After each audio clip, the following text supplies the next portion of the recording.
हमारे साथ परभनी के एसपी है जो अभी अभी ज्वाइन हुए हैं और परदेसी सर है और उर्स भी आ चुका है। तो ऐसे में जो हालात इन दिनों चल रहे हैं और जो सोशल मीडिया पर पोस्ट वायरल हो रही है जिनको लेकर एसपी साहब खुद अपील करना चाह रहे हैं कि जो 117वां उर्स है जो हिंदू मुस्लिम एकता का प्रतीक है हमारे परभनी का, उसके लिए एसपी सर अपील करना चाह रहे हैं। आज शांतता मीटिंग भी हुई है, सबने इस बात पर अमल करने के लिए आज कहा भी है। सर क्या कहना चाहेंगे, क्या अपील करेंगे परभनी जिले की जनता से? आज हमारी बड़ी अच्छी सी मीटिंग हुई है। हमारे दोनों खासदार महोदय, कलेक्टर साहब और सभी गणमान्य नागरिक सभी समाज के यहाँ पर उपस्थित थे।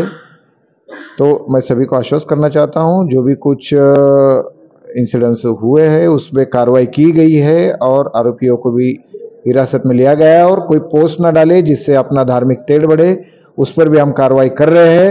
कठोर कार्रवाई होगी। तो ये जो यंगस्टर है इन्होंने ख्याल में लेना चाहिए और आप सबने अपना भाईचारा जैसा बना रहे, इसके लिए आप प्रयत्न करेंगे और हम सक्षम है। पूरी बंदोबस्त बढ़ाया गया है और कोई भी गलत पोस्ट ना डाले, ये यहाँ पर हम आह्वान करते हैं। इसके ऊपर कठोर कार्रवाई की जाएगी। धन्यवाद। 9 इंसिडेंट हुए परभनी के अंदर, जिसमें से 2 इंसिडेंट पुलिस के ग्राउंड के अंदर हुए, बाकी 7 इंसिडेंट ग्राउंड के बाहर हुए। 4 इंसिडेंट में एफआईआर हुई दोनों तरफ से। बाकी जो इंसिडेंट हो रहे सर, झगड़ा हो रहा, मार रहे, लोगों को काउंसलिंग करे, और जो बच्चे हैं 17 से 18 साल के हैं, उनका फ्यूचर देखते हुए दोनों तरफ के लोग आके बैठ के कंप्रोमाइज करा के बच्चों को निकाल रहे। और कल रात का उसके अंदर का इंसिडेंट है जो मेरे पास फोन में रिकॉर्डिंग में, एक महिला को सर, पूरी फैमिली थी, वो लड़की पूरे अपने माँ बाप के साथ जा रही, लड़की को पीछे से बैट जो टच होते तो लकड़ी से उसको कंटिन्यू बैट टच करके उसका बाप मुझे फोन पे बोल रहा कि मेरे बेटी के साथ ये चीजें हो रही। और सर आज जो पुरुष को लेके जो कंडीशन है शहर के अंदर, पुलिस परिश्ते नहीं है कि कहीं भी जाके पुलिस अपना काम करेंगी, कौन क्या कर रहा है। आज सेंसिटिव माहौल है सर। अगर से किसी की जान चली जाती ये मामले के अंदर लेके, तो कल यहाँ जितने लोग बैठे हुए हम एक दूसरे को मुंह दिखाने के लायक नहीं। पुलिस क्या करेंगी साहब, कहाँ तक जाएंगी?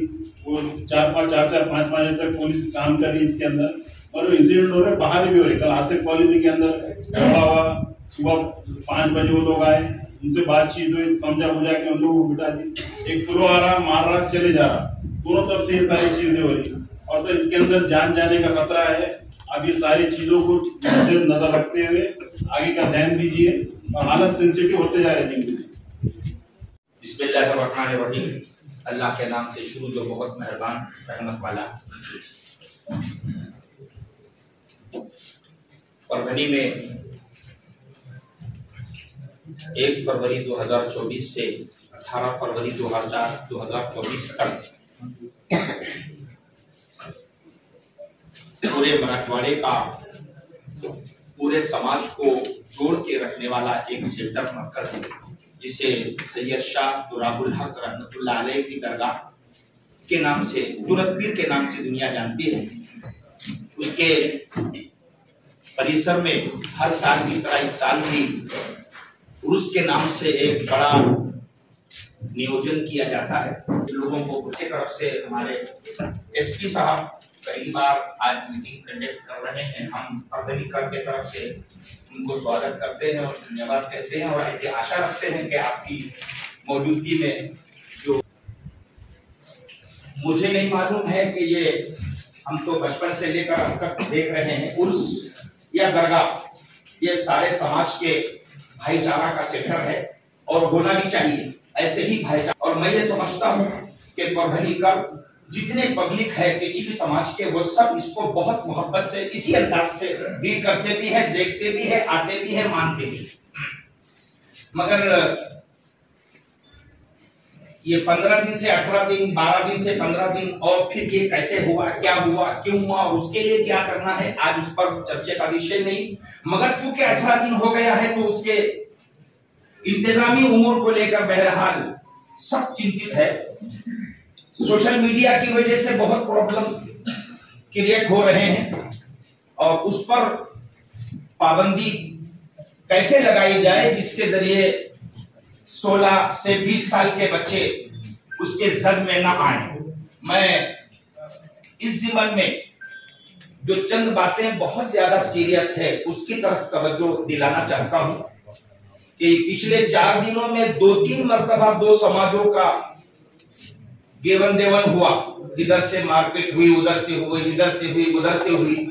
मैं ये समझता हूं किसी भी समाज के बच्चों की तरफ से ऐसा हुआ होगा, उस समाज के पुढारी के दिल से ये बात नहीं थी, बच्चों ने गलती से ऐसा कर लिया जो नहीं होना चाहिए। किसी भी बच्चे के टीम की तरफ से हुआ हो, हम उसका विरोध करते हैं, ये अच्छा नहीं हुआ।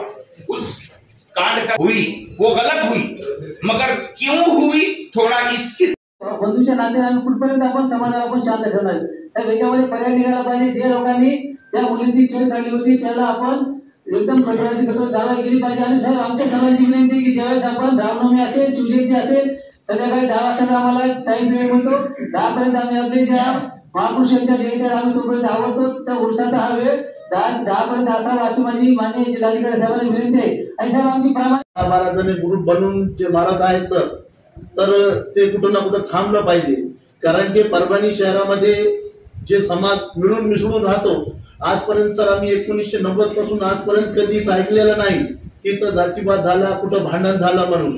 आणि मी आपल्याला अशी विनंती करतो सर की उर्सामध्ये जे काही प्रकार घडतो त्याचे जबाबदार कोणी कॉन्ट्रॅक्टर आणि कोणी गुत्तेदार नसतात। मला पोलीस प्रशासनाला भी ही विनंती करायची आहे की त्यांनी जिथे ग्रुप बसलेला असते सर, तर त्यांनी आपण जर त्यांना जाऊन सांगितलं 2-3 की सर इथं अशा ना अशी घटना घडत आहे, तर ते काय म्हणतात सर माहिती का, जा चौकीला जाऊन सांगा। हे बरोबर नाही सर, कारण की 2-4 गरीब लोकांना मारलं। एक मुलगा शिकत होता त्याला गार्डन मध्ये नारे लाव म्हणून मारलं सर, आणि ते चिकू विकत होता ते व्यापारी काळी कमांना त्याचा असं गाडा पार्टी करून टाकलं सर। हे बिलकुल चुकीचं आहे। आणि जे कोणी दोन्ही समाजामध्ये असो, कोणत्या समाजामध्ये असो सर, जे कोणी त्याच्यामध्ये दोषी आरोपी असतात, मुस्लिम असून किंवा कोणी इतर जातीचे असून, त्यांच्यावर कठोर कारवाई करा। कारण की कसं आहे माहिती का सर, आज हे लहान मुलं आहेत, यांचं रुझान जे असायला पाहिजे ते शिक्षणाकडे असायला पाहिजे। जर हे जातीवादमध्ये गुंतून जातात तर सर हे परभणीच्या लोकांसाठी आणि या राज्याच्या आणि या देशासाठी भी काय बरोबर नाही। 22 तारीख को जो दिन गया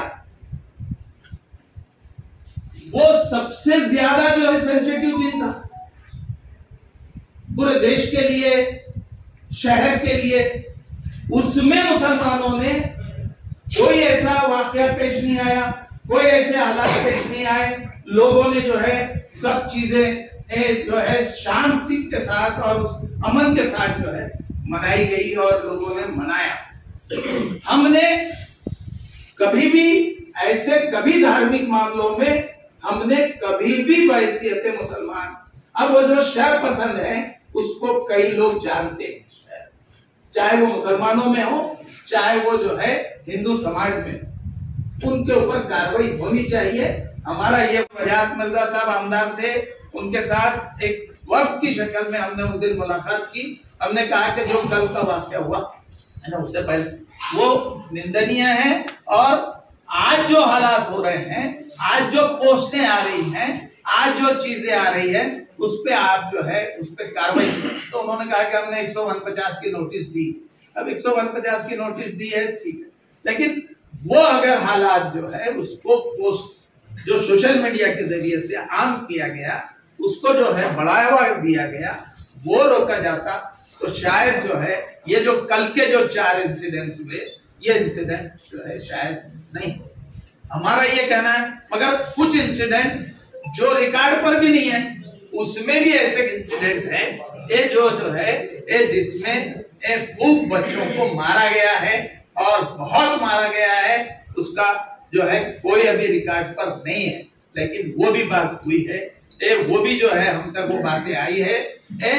हम जो है जिम्मेदारों से तन्हाई में उस पर बात करेंगे और उनको जो है वो चीजें बताएंगे। लेकिन हम ये चाहते हैं कि इस शहर के अंदर अमन रहे, शांति रहे, उसके लिए हम आपके साथ पूरे तय दिल के साथ जो है हम आपके साथ। 10 इन्सिडेंट झाले असताना कल्प्रिट विरुद्ध आजपर्यंत ऑफेन्सेस रजिस्टर्ड करण्यात आलेले नाही, प्रतिबंधात्मक कारवाया करण्यात आलेल्या नाही, आणि एवढा फौजफाटा आज पोलीस प्रशासनाकडून परभणी विभागाने मागवलेला आहे।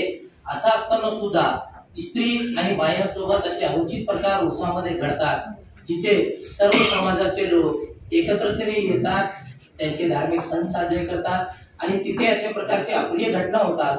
तर मला एकंदरीत परिस्थितीवरून असा दिसून येते की गोपालाचारी गार्डन मधला जे प्रकार झाला, उसामधील जे प्रकार झाला, भावाने जे प्रकार सांगितला ते निंदनीय गोष्टी आहेत. आणि त्यामध्ये जर वेळीच त्या समाजकंटकांना आवर घालला असता तर आजही आपल्याला बैठक बोलवण्याची परिस्थिती निर्माण झाली नसती. आणि जर सुद्धा आता पोलीस कायदा सुव्यवस्थेचा प्रश्न निर्माण होत असेल आणि याच्यामध्ये सुद्धा प्रतिबंधात्मक कारवाई करून या गोष्टींना आळा घालण्यात अपयशी ठरत असेल तर पोलीस प्रशासनानं आणि जिल्हा प्रशासनानं ते अपयशी ठरत आहे.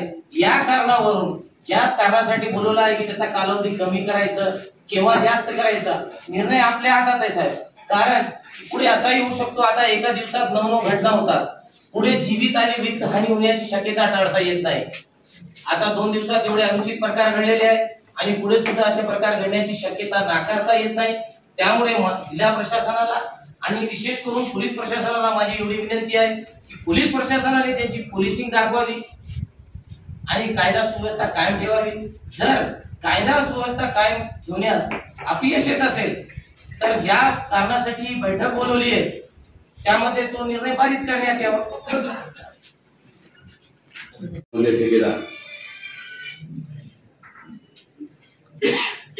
या उर्सामध्ये वाद होण्याला कारणीभूत ह्या उर्सातले ठेकेदार आहेत. माजूलालाचा एक ग्रुप आणि त्या फारूक बाबाचा एक ग्रुप समोर सांगतो त्याच्या किसको बुरा लगता क्या लगता मुझे मालूम नहीं, लेकिन ये माहौल गए साल से खराब होने में ये 2 लोग जिम्मेदार है. ये आपस में का बिगड़ गया. अभी तक मिलीजुली थी, जब से इनमें बेगना हो गया तब से उर्स में ये माहौल खराब होने का आप देख रहे हैं सर. किसको क्या लगता है मुझे लग रहा नहीं, मैं जो हकीकत है बयान कर रहा हूँ. पिट्टू भाई आपको भी पता है लेकिन आप बोल नहीं सकते.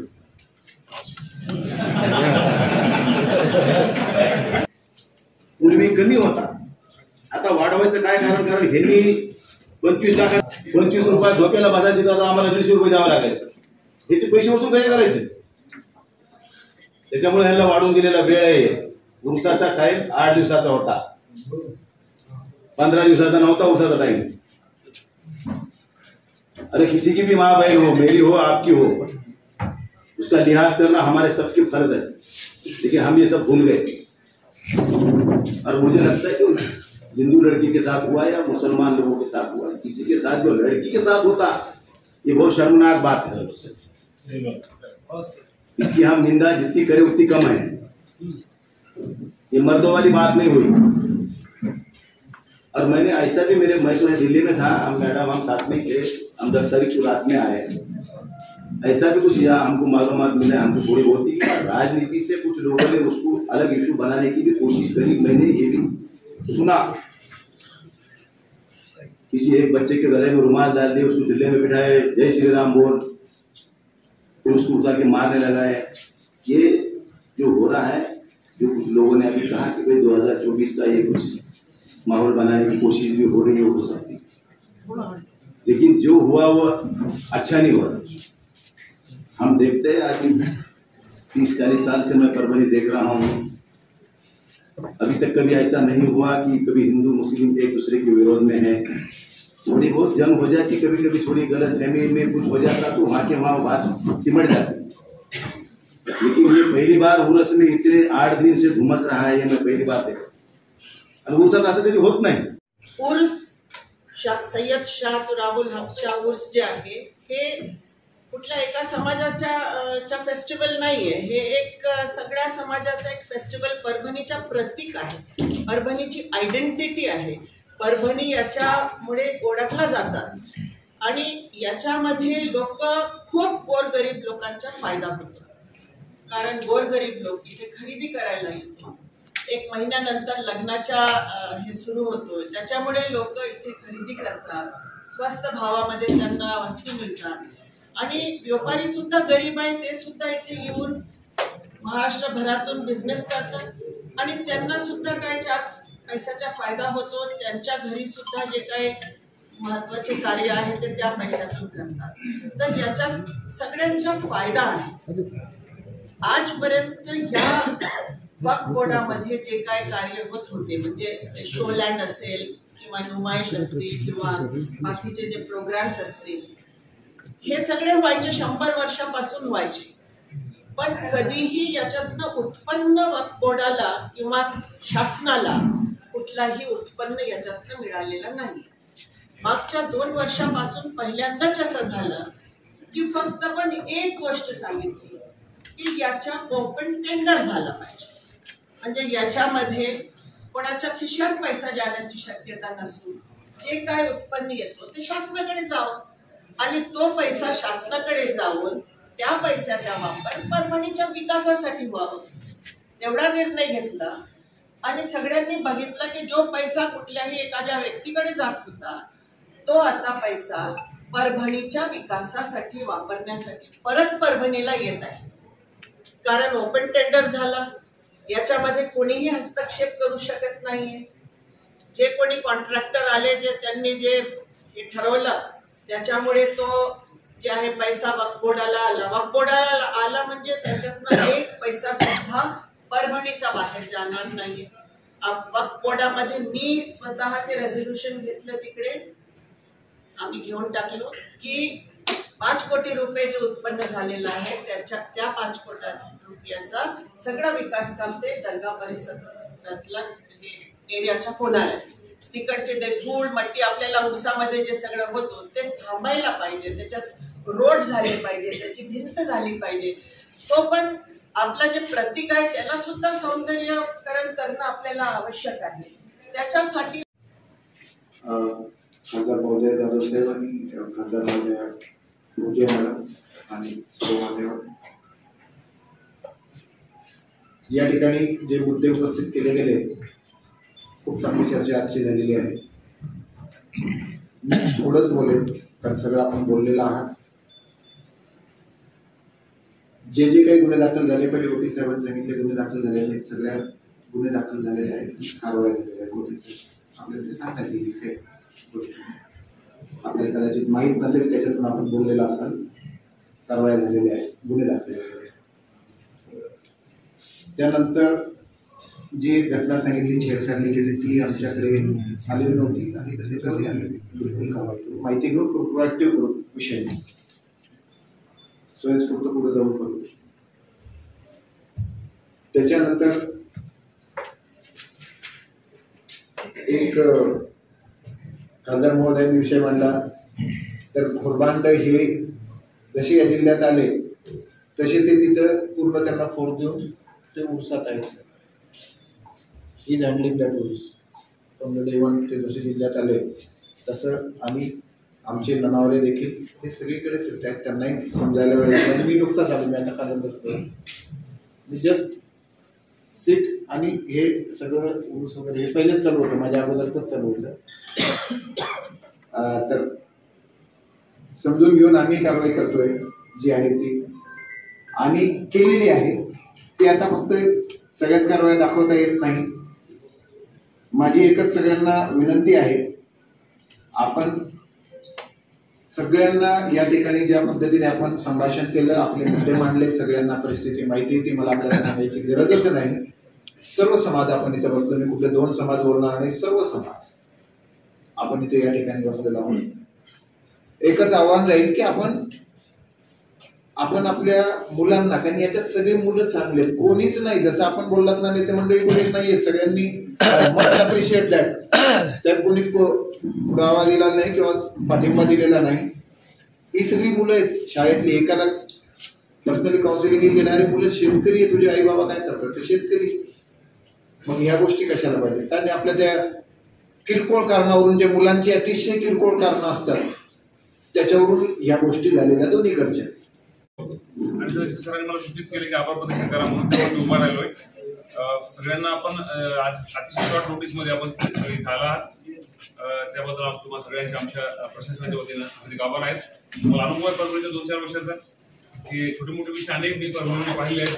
माणसं एकत्र येतात आणि इथं हिंदूचं मुस्लिम 100% ऐकतात, मुस्लिमांचं सुद्धा हिंदू 100% ऐकतात. मला छोटा अनुभव आहे. टाइमिंग एक रिक्वेस्ट है मेरी कि परभणी में जो व्यापारी आते हैं पूरे भारत से आते हैं और रूल्स शुरू होता है 6 बजे से और ये 10 बजे बंद करने का जो ऐलान किए तो व्यापारियों को टोटली लॉस हो रहा है इसमें. तो इस तरीके से सर थोड़ा आता बोलू नका.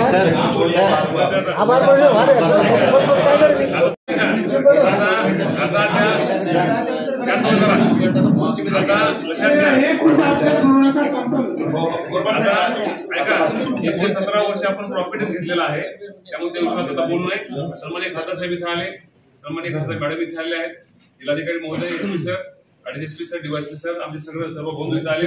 आणि परभणीमध्ये आपल्याकडे भाईचारा पूर्वीपासून चांगला आहे. एखादा विषय पुढे येतो पण त्या विषयाला म्हणजे चांगल्या पद्धतीने आपण त्याला डील सुद्धा करत असतो. आता आमची सगळ्याला विनंती आहे की त्या पुण्यातील पोरांना ह्या पुण्यातील पोरीला किंवा ह्या पुण्यातील पोरांना त्या पुण्यातील पोरीला काहीतरी केलं आम्ही त्याला न्याय द्यायच्या भूमिकेमध्ये आलो असं जमणार नाही. मी सांगून ठेवतो सगळ्यांना कडक, तुमच्या बाबतीमध्ये न्याय देण्यासाठी प्रशासन सक्षम आहे. तुमच्याकडे सगळ्यांकडे आमचे नंबर आहेत. मंदिरात 3ला फोन करायचा, आम्ही फोन नाही उचलला, डिरेक्टली आमच्या वरिष्ठांकडे आमच्या कंप्लेंट करा. हे सगळ्यांना पब्लिकमध्ये जाहीर सांगतोय. कुठला तरी एक मी मंच स्थापन करतो, कुठला तरी मी ग्रुप स्थापन करतो मॅडम, आणि मी जाऊन तिथं जर समजा न्याय देवता होत असेल ते चुकीचं काम आहे, यामुळे प्रॉब्लेम होतील. युनिफॉर्म मधल्या 5 काट्या साहेब सण करतात, दादा साहेब अनुभव आहे, हा ग्राउंड लेवलून चालले आहे. काट्यांचा प्रसाद खाल्लेच माणसं मोठे नेते होतात हे सगळ्यांना माहित आहे, तो काही विषय नवीन नाही आहे. आणि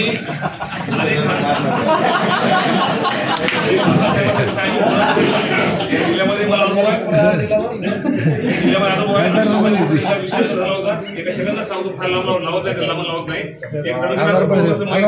एका दवाखान्यामध्ये तर खासदार साहेबांनी सगळ्यासमोर सांगितलं, बोरबाणमध्ये उद्यापर्यंत त्या डॉक्टरला जर अटक नाही झाली, कधीपर्यंत? उद्यापर्यंत. तर तुमच्या सगळं कारवाई करतो म्हणे, आता डेथ बॉडी घेऊन जा म्हणे. त्यांना माहिती उद्या कोणी येत नाही, जात नाही, टायमिंग असते. त्यामुळे तिथल्या ग्रुपला, रायगड पारोला एक ग्रुप आहे, अलीकडच्या पारोला एक ग्रुप आहे, नवीन पोर आहेत. आणि ह्या सगळ्या पोरांचं वय अल्पवयीन आहे. ते तरुण नाही आहेत, सगळे नवतरुण आहेत, ते तरुण सुद्धा झालेले आहेत अजून. अशी काही पोर आहेत, त्या प्रत्येक पोराला घरात जरी तरुण पोर असतील तर घरात जिम्मेदार माणसं सुद्धा आहेत. त्या जिम्मेदार माणसाला प्रत्येकाला माहिती आहे माझं पोट बाहेर जाऊन काय करते काय नाही. तुम्हाला सगळ्यांना माझी विनंती आहे, हे करायचं आहे. सगळ्यांना धन्यवाद, थँक्यू. दुसरे सन्माननीय खासदार बंडूजी जाधव साहेब, जिल्ह्याचे नवीनच रुजू झालेले पोलीस अधीक्षक रवींद्रसिंह परदेशी साहेब, अडीचशे एसपी काळे साहेब, त्याचबरोबर आरडीसी ढालकरी मॅडम, सर्व प्रभारी पोलीस निरीक्षक, डीवायएसपी, सर्व समाजाचे प्रतिनिधी आणि मित्र. आपल्याला माहिती आहे 117 वर्ष आपल्या उर्साचं आहे. मी इथे जॉईन झाल्यावर उर्साची माहिती घेतली. सर्व समाजाचे लोक अतिशय चांगल्या पद्धतीने मिळून जुळून हा उर्स साजरा करतात. इथला परभणीचा इतिहास आहे, याची मी माहिती घेतलेली आहे. जसं यापूर्वीच्या वक्त्यांनी सांगितलं, 99.99% लोकांना इथं शांतता राहावी, HM होणे, वाद होणे, महिलांची छेड होणे, चोरी होणे आपल्या सर्वांना वाटतं, याच्यात काय दुमत नाही. फक्त जी तरुण मंडळी आहे त्यांना आपापल्या समाजातल्या लोकांनी कंट्रोल करणं ही मला वाटतं मुख्य काळाची गरज आहे. आणि याचा बंदोबस्त काय आहे, आणि स्वतः रस्त्यावरती देखील मी होतो. मी जसं आलो तसं आम्ही रस्त्यावरती आहोत. मी फूड सोल्जर आहे, मी बसणाऱ्यातला नाही. मलाच आमची लोक येऊ नका, कारण एसपीनी येणं प्रत्येक ठिकाणी हा गोष्ट नसते, योग्य नसते. परंतु मला ते रावलं की तुम्ही कसे काम करताय, मोठी डस्ट, सगळ्यांना मी मास्क घालायला लावले. सगळ्या आमच्या महिला भगिनी देखील आमच्या होमगार्डच्या बसले झाले. म्हटलं तुम्ही एवढी डस्ट हे कराल तर तुम्हालाही आजारी पडताल, तुम्हाला अजून काम करायचं आहे. हे मी सगळ्यांना जाऊन बोललो. तर आमचा बंदोबस्त सगळीकडे आहे. आणि काही सूचना आलेल्या होत्या की या आम्हाला अधिकार नाही आहेत, तर ते आम्ही परत आज आमच्या लोकांना ब्रीफिंग घेऊन आम्ही सांगू की तुम्हाला कुठली घटना जर कोणी सांगत असेल तर ती चौकीला रिपोर्ट करा. That will report. ती होणार नाही, फक्त आपण वेळेत बंद करू. कारण आम्ही कालही आपल्याला करायला लावलं, केलं. आणि कारण जेव्हा कुठली घटना आपल्याला टाळायची असते, कारण आपला या पुरेसा पिरियड झालाय आणि आपली मुशायरा वगैरे आपले जे काही महत्वाचे कार्यक्रम सगळे झालेले आहेत, अतिशय चांगल्या पद्धतीने झालेले, त्यांना आपण कुठेच हे केलं नाही. आता सगळं राहिला कमर्शियल, त्याच्यामुळे आम्हाला वेळेत बंद करायला आपलं सहकार्य लागेल. आणि त्या ठिकाणी इथं जेव्हा काही नसतं तेव्हा आपण कोणीच काही बोलत नाही, आम्ही बोलत नाही. त्याच्यात आमची म्हणजे जे पहिलेचे तुम्ही म्हटलात तर ते पहिलेचे डोळे दाखल, सुप्रीम कोर्टाच्या पुढे कोणी नसतं, चाललंय चांगलं चाललंय, पण तो नाहीये तिथं, कारण आम्हाला आमच्या वेळेचे पालन करावं लागतं. तर ते आपण करूयात. आणि आमचं पूर्ण सुरक्षा त्या ठिकाणी आहे आणि राहणार. आणि सर्वांवर नजर आहे. कृपया कोणी कठोर कारवाईला आमंत्रण देऊ नये हे सगळ्यांना आपण सांगावं. आपण सगळे प्रभावशाली आहात म्हणून मी आपल्याला बोलतोय. आपण आपला प्रभाव, आपले सगळे जे तरुण आहेत, जे मुलं आहेत, त्या मुलांना आपण सांगावं. आणि पोस्ट हा एखाद्या कुठल्या तरी एक म्हणजे तो अनियंत्रित बाब आहे. ती पोस्ट ती कुठून येते, काय येते, काय आली, तोपर्यंत आपली ती डॅमेज करून गेलेली असते. माणसाला माणसं आपण बोलतोय सगळे. आपण या ठिकाणी कशासाठी बसलोय, आपण एकमेकाला बोलतोय माणसाला माणूस, तर त्या ठिकाणी पोस्टवर भरोसा जास्त ठेवला जातो, कारण आपण त्याचे सगळेच आधी झालो. आता मोबाईल आमच्या जवळ असतो की आपण त्याच्यात बघतो अरे काय, आणि मुलांना अजून काहीच कळत नाही, कोणालाही कुठलाही कोणाला त्याच्यावरती विश्वास जास्त ठेवला जातो. तर सगळ्यांना विनंती आहे की आपण या ठिकाणी सगळ्यांना डिस्करेज करावं की पोस्ट कोणी टाकू नये, आणि पोस्ट टाकली त्याला थोडासा वेळ लागतो की कुठपर्यंत शोधायला, मुळापर्यंत जायला, परंतु त्याला आम्ही शोधून काढणार आहोत. ज्या ज्या पोस्ट टाकल्या गेलेल्या आहेत त्याचा पूर्ण त्याचा तपास चालू आहे. अगदी फॉरवर्ड करणाराही तेवढाच त्याच्यात दोषी आहे, ती पोस्ट फॉरवर्ड करणाराही दोषी आहे, आणि तो देखील त्या चेनमध्ये येईल आणि त्याच्यावर देखील कठोर कारवाई होईल असं मी या ठिकाणी सांगू इच्छितो. आणि ज्यांनी कोणी गुन्हे केलेले आहेत त्यांच्यावरती ऑलरेडी प्रोसेस चालू आहे. आमचं टीम त्याच्यावर काम करत आहे आणि त्यांना ताब्यातही घेतलं जात आहे. त्याच्यामुळे कृपा करून या गोष्टी टाळाव्यात. एवढं मला सांगायचं होतं. पोलीस प्रशासन आपल्या परभणीच्या ऐक्यासाठी बांधील आहे आणि कुठेही याला तडा जाणार नाही ही मला दाट खात्री आहे. कॉन्फिडंट आहे त्या बाबतीत, परंतु त्याच्या रक्षणासाठी आम्ही सक्षम आणि सदृढ आहोत. त्यासाठी आम्ही कुठलंही टॉलरन्स आम्ही स्वीकारणार नाही. झिरो टॉलरन्स आमची पॉलिसी राहील. धन्यवाद.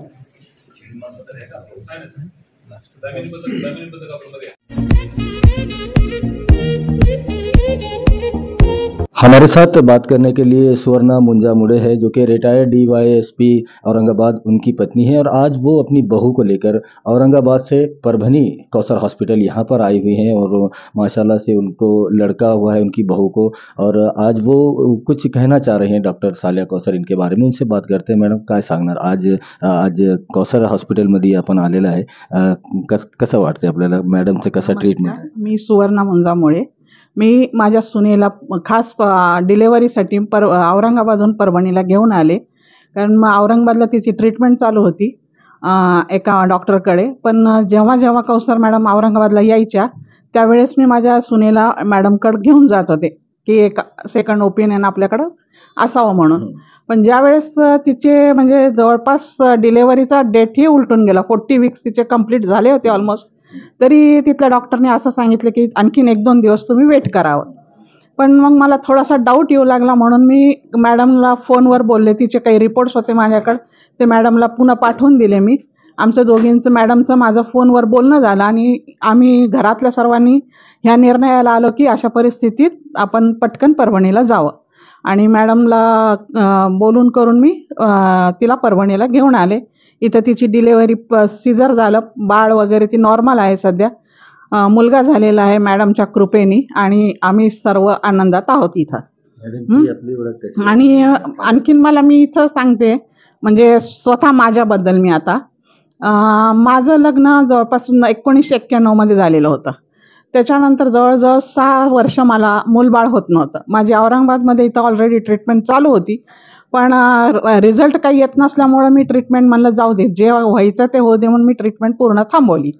आणि त्याच्यानंतर मी मुद्दामून इथे एक गोष्ट म्हणजे माझ्या जीवनातली मी सांगते की 1996 म्हणजे 95-96 मध्ये गुजरात येथे एक वयस्कर वृद्धा होती, भावनगर गुजरातमध्ये. मग सगळ्यांच्या सांगण्यावरून आम्ही दोघंही तिथे गेलो, आणि त्याच्यानंतर तिथं असं सांगण्यात आलं की या वृद्धेचं दर्शन वगैरे घेतलं. तिथलं ते त्यांचा विलायचीचा आणि खडीसाखरेचा प्रसाद घ्यायचा, ते वृद्ध म्हातारीचा फोटो घ्यायचा, तो प्रसाद रोज खायचा आणि त्या फोटोची पूजा करायची, एवढं सांगितलं होतं. ते पण मी तिथून आल्यानंतर थोडे दिवस केलं, पण नंतर सोडून दिलं. पण माझ्या मिस्टरांचे एक जुने मित्र होते झंझन पाटील म्हणून, त्यांच्या मार्फत मी मॅडमकडे आले. त्यांनी सांगितलं, हो 96 मध्ये मी मॅडमकडे आले. आणि मॅडमकडं म्हणजे पहिल्याच भेटीत मला मॅडम म्हणजे घरच्यासारख्या वाटल्या. मी मोकळेपणाने मॅडमशी बोलत होते, मला जे काही प्रॉब्लेम्स होते हे ते. त्याच्यानंतर त्यांच्या औषधोपचारांनी फक्त 2 ते 3 महिन्यात मला पॉझिटिव्ह रिपोर्ट समजा माझे आले, आणि मला मुलगा झाला 1997 मध्ये, पहिला मुलगा 16 एप्रिल 1997 मध्ये. आणि त्याच्यानंतर लगेचच 1998 मध्ये मला दुसराही मुलगाच झाला. आणि मग आता ते म्हणजे दोघं आहेत, पण आता मी फक्त मॅडमला 30 वर्षानंतर जवळजवळ मॅडमकडे सुनेला घेऊन आलेली होते. इतका माझे म्हणजे मॅडमवर इतका भरोसा आहे, आणि आमचे घरच्यासारखे रिलेशन आहेत आमचे. त्याच्यामुळं म्हणजे काहीच म्हणजे इथं दवाखान्यातही प्रॉब्लेम नाही आला. मॅडम मी जे सांगते ते मॅडम मला लगेच प्रोव्हाइड करतात. म्हणजे अगदी आम्ही घरच्यासारखे मॅडम माझ्याकडे येतात, मी मॅडमच्या घरी जाते. ते काहीच प्रॉब्लेम येत नाही आम्हाला. एवढंच म्हणजे समजा मी सांगू शकते. आता पुढचा अनुभव थोडंसं सून सांगेल. फक्त मी मॅडमबद्दल एवढंच म्हणजे 2 शब्द सांगते, की मी देवासारखे येती धावून, देवासारखे करती काम, माणसातल्या या देवाला आमचा सदैव सलाम. हमारे साथ सुयश मुंजा मुड़े हैं जो कि साक्षी मुड़े इनके पति है और औरंगाबाद में रहते हैं। औरंगाबाद से वो अपनी पत्नी को लेकर उनकी माताजी और पूरा परिवार उनका साथ में है और यहाँ पर उनको ऐसी खुशखबरी भी मिली है, लड़का हुआ है उन्हें और डॉक्टर सालिया कौसर इनके पास हुआ है। ये ख़ास बात है क्योंकि औरंगाबाद से परभनी आना कौसर हॉस्पिटल में और यहाँ पर आकर ट्रीटमेंट करना, ये जो ट्रस्ट है, ये जो विश्वास है, भरोसा है, ये साफ-साफ नज़र आता है। बात करते हैं सर, पहले तो आपको बहुत-बहुत मुबारक, लड़का हुआ है आपको। क्या कहना चाहेंगे कौसर हॉस्पिटल और डॉक्टर सालिया कौसर जो कि आपके माताजी के 30 साल पुराने डॉक्टर है, फैमिली डॉक्टर है आपके। औरंगाबाद से आप यहाँ पर आए हैं, क्या कहना है? माझं नाव सुयश मुंजामुळे, मी औरंगाबादमध्ये राहणार आहे. तर मॅडमचं जसं तुम्ही ऐकलं, माझ्या आईपासून खूप 30 वर्ष पुराणं नातं आहे आईकडून आणि मी खूप ऐकलेलं आहे मॅडमचं. तर माझ्या वाईफची ट्रीटमेंट तिथं औरंगाबादमध्ये चालू होती आणि जेव्हा कौसर मॅडम औरंगाबादला यायच्या त्यांच्या हॉस्पिटलमध्ये, तेव्हा आई मला म्हणायची की नाही, मला साक्षीला कौसर मॅडमकडे दाखवायचंच आहे. तर तेव्हा मला अजूनही आठवतं, मी हर वेळेस आईला तिथं घेऊन जायचो. आई तिथं आम्ही थांबायचो. आई तिथून निघाली की एक सॅटिस्फाईड लुक असायचा आईच्या तोंडावर की हां, कौसर मॅडमकडे दाखवलेलं आहे, आपण आता थोडंसं सॅटिस्फाईड आहेत म्हणून. आणि तसं बघितल्यानंतर मला पण एक थोडंसं रिलीफ भेटायचा की हो, आईला पण सॅटिस्फाईड आहे, आई कम्फर्टेबल आहे त्या ह्याच्यामध्ये. म्हणजे खरंच कौसर मॅडमचं तसं आहे. विश्वास पाहिजे ते कौसर मॅडम हो. तर असं परिस्थिती झाली की साक्षीची ड्यू डेट निघून गेली होती आणि आम्ही औरंगाबादच्या हॉस्पिटलमध्ये गेलो होतो ॲडमिट करायला साक्षीला. पण तिथं काही कारणास्तव डॉक्टर म्हणले की आपण थोडंसं अजून वाट पाहू. पण आईला एक शंका पडली होती की नाही, हे थोडं बरोबर नाही चाललं कुठं. आईनी त्याच ठिकाणी म्हणजे जेव्हा आम्ही हॉस्पिटलमधून बाहेर निघालोत, आईने कौसर मॅडमला कॉल केला आणि कौसर मॅडमला सांगितलं की अशी परिस्थिती झालेली आहे. तर कौसर मॅडमनी फक्त एकच शब्द वापरला होता की तुम्ही माझ्याकडे घेऊन या, आपण परभणीला येऊ. आणि हे आईनी जेव्हा मला म्हणलं परभणीला येऊ कौसर मॅडमकडे, मी म्हणलं बाकी काहीच विचार नाही केला. आम्ही बॅग पॅक केले आणि तेवढंच फक्त एखादा तासमध्ये आणि आम्ही परभणीसाठी निघालो. आणि जसं इथं आलो, मॅडमनी आम्हाला सगळे इन्स्ट्रक्शन्स दिले की पुढं काय काय करणार आहेत आपण. आणि जसं इथं म्हणजे त्याच रात्री मी पण सॅटिस्फाईड झालं की बाबा हो, मॅडम जे सांगतायत त्याच्यानी आपल्याला रिझल्ट भेटेल, सगळं भेटेल. पुढच्याच दिवशी मला मुलगा झाला आणि मी खरंच थँकफुल आहे मॅडमचं की सगळं व्यवस्थित झालंय पुढं. हो. तर ज्या दिवशी मी रात्री इथं आलतो, मॅडमनी पहिले तर साक्षीला सोनोग्राफीसाठी घेतलं होतं आणि सोनोग्राफीमध्ये डिटेल्ड मॅमनी, जसं आता म्हणजे मी बाकी तर आता जिथं सोनोग्राफी केली एवढं डिटेल्ड मला कोणी नाही सांगितलं, पण मॅडमनी जसं मला डिटेल्ड दाखवलं सगळं की कशी मुवमेंट होतीये आणि काय परिस्थिती आहे, एकदम डिटेल्ड मला सांगितलं की आपण ह्याच्यावर काय उपचार घेऊ शकतो आणि काय करू शकतो, काय नाही करू शकत. तर त्याच्यानी म्हणजे जो रिलीफ भेटतो मॅडमशी बोलून, ते मला अजून कोणत्या डॉक्टरवर अजून तसं नाही भेटलं. आणि त्यामुळंच मी तर हेच सल्ला देईल की बाबा काही असेल तुमचा प्रॉब्लेम काही, तर जरूर तुम्ही कंसल्ट करा कौसर। हमारे साथ साक्षी मुड़े हैं जिनको सालिया कौसर हॉस्पिटल में यहाँ पर लड़का हुआ है और वो इतनी ज़्यादा खुश है क्योंकि वो समझ सकते हैं कि औरंगाबाद जैसे बड़े शहर से परभनी आकर यहाँ पर कौसर हॉस्पिटल में ट्रीटमेंट करवाना ये अपने आप में बहुत बड़ी बात है। वो जो भरोसा है कौसर हॉस्पिटल पर और डॉक्टर सालिया कौसर पर वो साफ साफ नज़र आता है। बात करते हैं साक्षी मुड़े से। ताई पहले तो आपको बहुत बहुत मुबारक, आपको लड़का हुआ है और कौसर हॉस्पिटल में हुआ है। क्या कहना चाहेंगे, कैसे ट्रीटमेंट है बाजी का और आपके जैसे जितने पेशेंट है या जो भी नए शादीशुदा लोग हैं उन्होंने सालिया बाजी के पास कौसर हॉस्पिटल में आना चाहिए, यहाँ पर अपना ट्रीटमेंट करवाना चाहिए, यहाँ पर वो विश्वास है, भरोसा है। क्या कहना चाहिए? नमस्कार, मी साक्षी सुरेश मुळे. मला सगळ्यात अगोदर 9 फेब्रुवारी म्हणजे माझ्या आयुष्यातील अत्यंत आनंदीचा दिवस असं म्हणता येईल आणि तो आनंदाचा दिवस मला डॉक्टर सालिया कोसर मॅडम यांच्यामुळे आला आहे. तर सर्वात अगोदर थँकफुल टू मॅम की तुमच्यामुळे मला एक नवीन जीवन मिळाल्यासारखं झालं. माझ्या मनाचं समाधान केलं. मला काही गोष्टी पटवून दिल्याबद्दल तुमचं खरंच मनापासून खूप खूप धन्यवाद.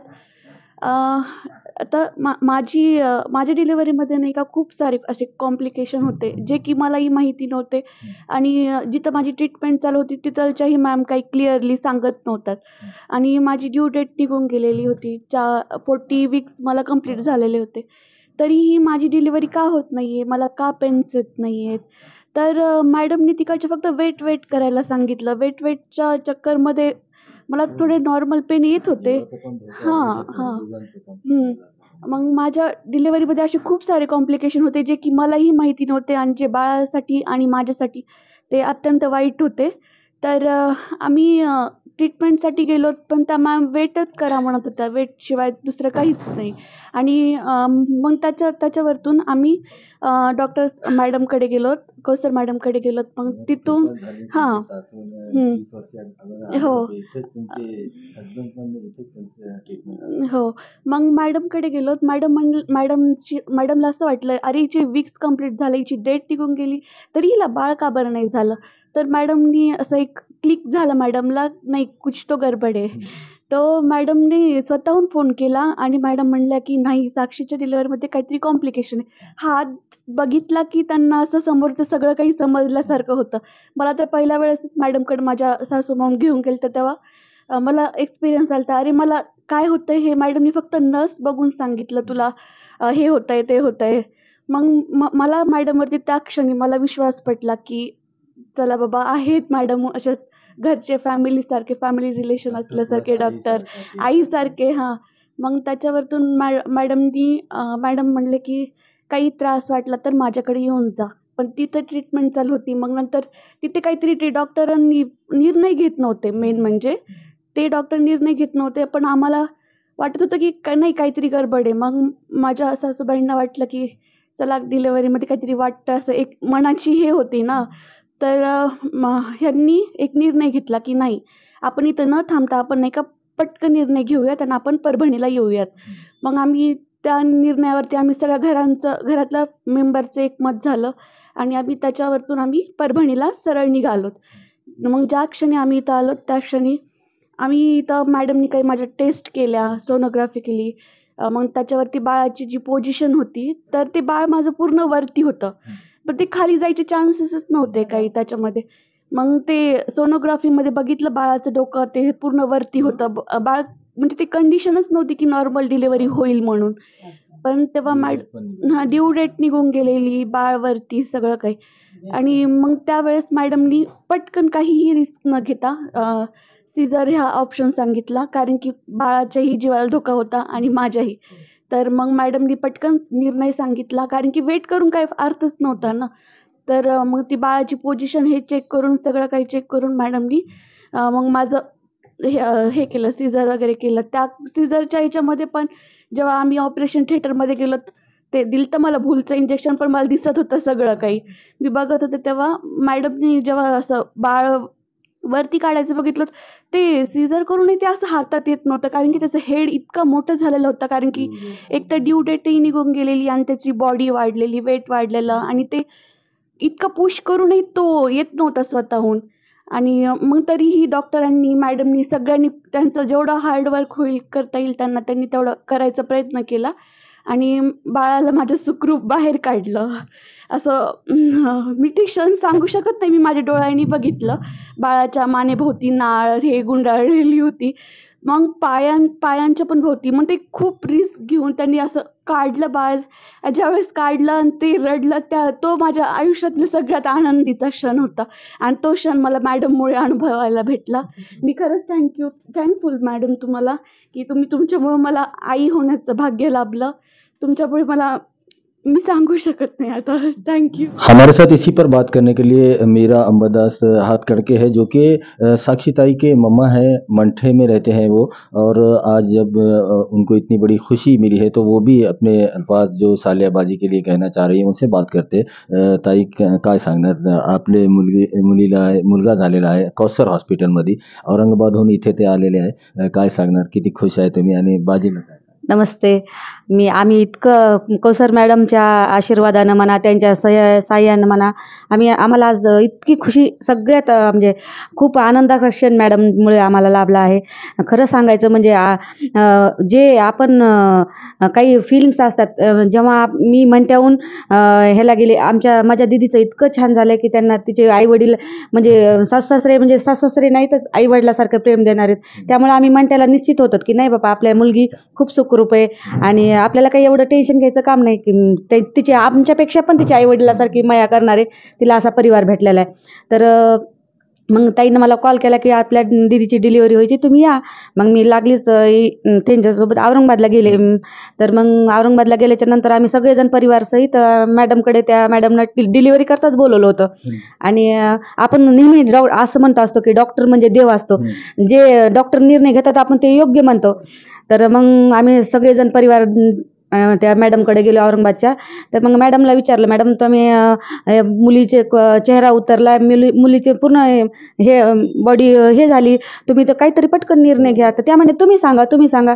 असं नसते ना की मॅडम डॉक्टरवर आपण इतका विश्वास असतो की आपण ते डॉक्टर जे सांगतात ते योग्य म्हणत असतो. आणि नंतर मग त्या म्हणल्या त्यांच्या डिलिव्हरीला अजून 2-3 दिवस बाकी आहेत, तुम्ही येऊ शकतात. मग आम्ही घरी आलोत. मी म्हटलं ताई मला थोडंसं मॅडमकडे डाऊट वाटायला. मग त्यांचा पण जीव बेचैन झाला, आम्ही सगळेच बेचैन झालो. आणि मग नंतर ताईन रूममध्ये गेल्या, त्यांच्या घरात दोघांची बैठक झाली की त्यांनी म्हटलं की नाही आपण मॅडमकडे जायचं. आणि औरंगाबाद ते परभणी प्रवास एवढं मोठ्या मुलींना घेऊन एवढं मोठं हे करून खूप कठीण होतं ती परिस्थिती. पर ते लेकरासाठी ह्याच्यासाठी ह्यांनी माझ्या इनबाईनं खूप चांगला निर्णय घेतला. आणि इनबाई कशाचं म्हणायचं, तिची आईच्या माझ्यापेक्षा पण जास्त प्रेम करणारी तिची सासूबाई आहेत. आणि मग आम्ही निर्णय घेतला. औरंगाबाद ते परभणी प्रवास करणं इतका कठीण होता, पण आमच्या जावयाने व्यवस्थित गाडी आणणं, तिला असं आम्ही एकदम फुलासारखं जपून आणलं.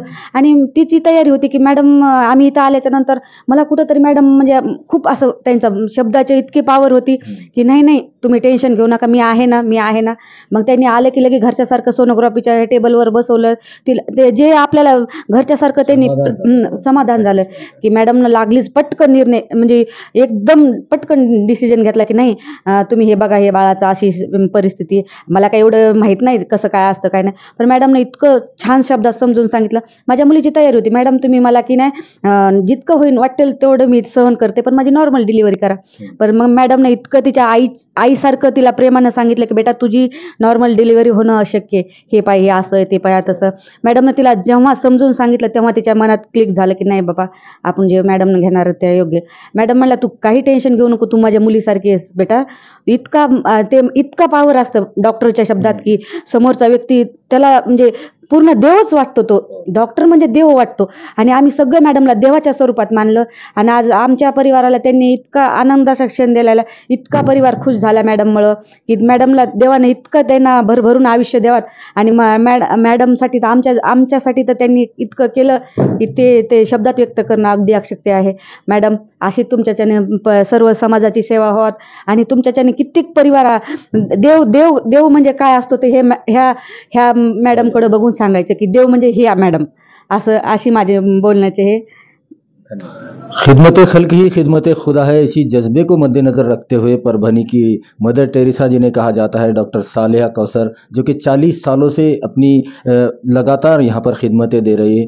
हज़ारों पेशेंट ऐसे हैं जिनको साहिब औलाद बनाने में उनका जो ट्रीटमेंट है, जो अल्लाह ताला ने उन्हें सलाहियतें दी है, उससे वो ऐसे जोड़े जो जिनको औलाद नहीं हो रही है उनको साहिब औलाद बनाने का काम कर रहे हैं. और जितने भी ख़वातीन के, महिलाओं के जितने भी अमराज होते हैं, जितनी उनकी परेशानियाँ होती हैं, उनमें अगर सबसे ज़्यादा अच्छे से और एक्सपर्ट अगर किसी को देखा जाता है, समझा जाता है, तो वो डॉक्टर सालिया कौसर है। आज औरंगाबाद से साक्षी मुड़े और उनका पूरा परिवार यहाँ पर परभनी में आकर कौसर हॉस्पिटल में उनकी यहाँ पर डिलीवरी हुई है, लड़का हुआ है उन्हें, और आज उन सब ने यहाँ पर बाजी को मुबारकबाद देने के लिए वो हमको भी यहाँ पर बुलाया है। बात करते हैं सालिया कौसर मैडम से। मैडम, क्या कहेंगे? दूर दूर से पेशेंट आ रहे हैं, लगातार आ रहे हैं, और जो भरोसा है कौसर हॉस्पिटल पर आप पर, वो दिन ब दिन बढ़ता जा रहा है। कई पेशेंट तो दूसरी कंट्री से भी यहाँ पर आए हैं, जिनका इंटरव्यू भी हमने किया था।